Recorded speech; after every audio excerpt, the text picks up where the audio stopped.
সুপ্রিয় দর্শক, আজকের রেসিপি ধাবা স্টাইলে আলুর দম।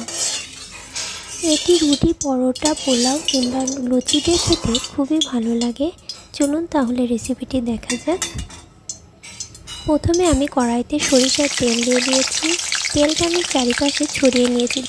এরপর আলুগুলো ছেড়ে দিয়েছি ভাজার জন্য।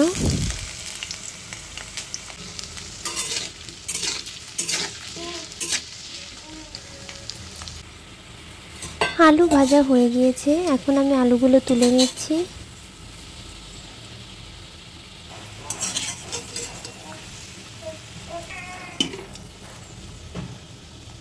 এরপর ওই একই তেলে শুকনো লঙ্কা 3টা দিয়ে দিয়েছি।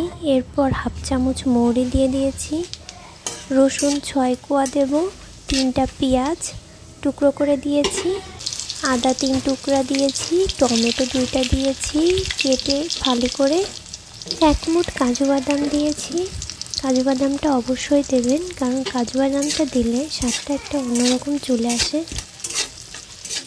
খুব ভালো লাগে খেতে।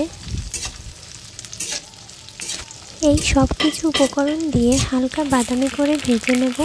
এরপর ভাজা হয়ে গেলে আমি এটিকে অন্য একটি পাত্রে উঠিয়ে নেব ঠান্ডা করার জন্য।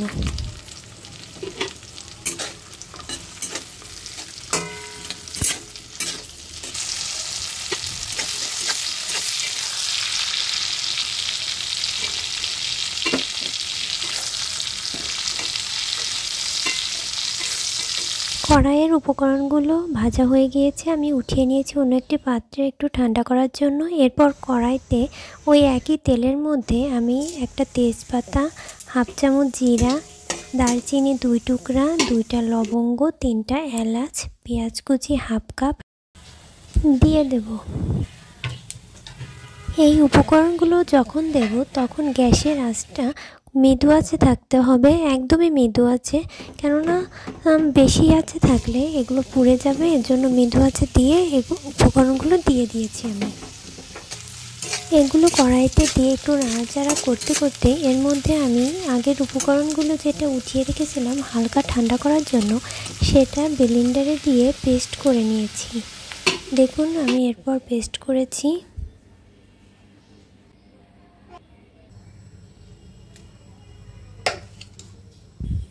ব্লেন্ডারে পেস্টটা আমি এর মধ্যে দিয়ে দিয়েছি এবং সাথে হলুদ, লঙ্কার গুঁড়োটাও দিয়ে দিয়েছি। সবগুলো উপকরণ আমি যেভাবে দিয়েছি অল্প অল্প করে এই পরিমাণেই দিতে হবে। কোনোটা বেশি দিলে কিন্তু স্বাদটা ঠিকভাবে আসবে না বা একদম অ্যাকুরেট স্বাদ আপনারা পাবেন না। এর জন্য সব উপকরণ অল্প অল্প করে দিতে হবে। এরপর এখন মশলাটা ভালোভাবে কষিয়ে নেব যতক্ষণ না তেল ছাড়ছে।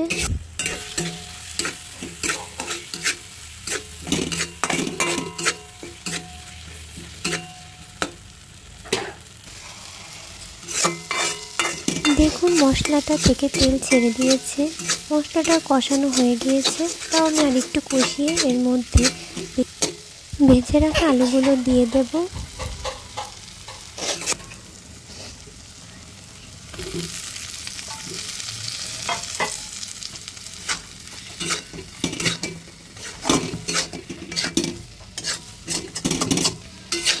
এরপর এর মধ্যে 3টা কাঁচা লঙ্কা আর একটু লবণ দিয়ে দেব। সিলিন্ডার পাত্রের মধ্যে যে একটু লেগে আছে সেটা সব ভিতর জল দিয়ে একটু ঝাঁকিয়ে সেই জলটা দিয়ে দেব।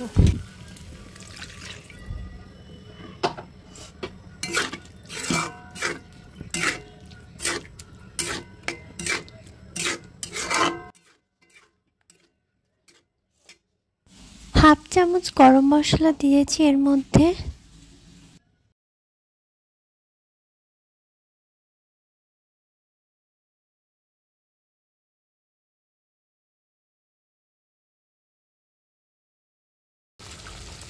এরপর ঢাকনা দিয়ে ঢেকে রেখেছি 3-4 মিনিটের জন্য। দেখুন ফুটে উঠেছে। ফুটে আসার পর কিছুক্ষণ পর ঢাকনাটি তুলে আমি এর মধ্যে ধনেপাতা কুচি এবং ঘি দিয়ে ভালোভাবে মিশিয়ে কিছুক্ষণ দমে রেখে দেব। দমে রাখার পর তৈরি হয়ে যাবে ধাবা স্টাইলে সুস্বাদু এবং খুবই মজাদার আলুর দম।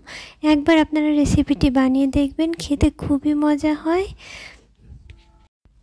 আমি এটি বাসায় লুচির সঙ্গে তৈরি করেছিলাম, খেতে খুবই মজা লেগেছিল। আপনারাও বাসায় তৈরি করে অবশ্যই কমেন্টে জানাবেন কেমন হয়েছিল। ধন্যবাদ সবাইকে। ভিডিওটি ভালো লাগলে লাইক, কমেন্ট, শেয়ার দিয়ে পাশে থাকবেন।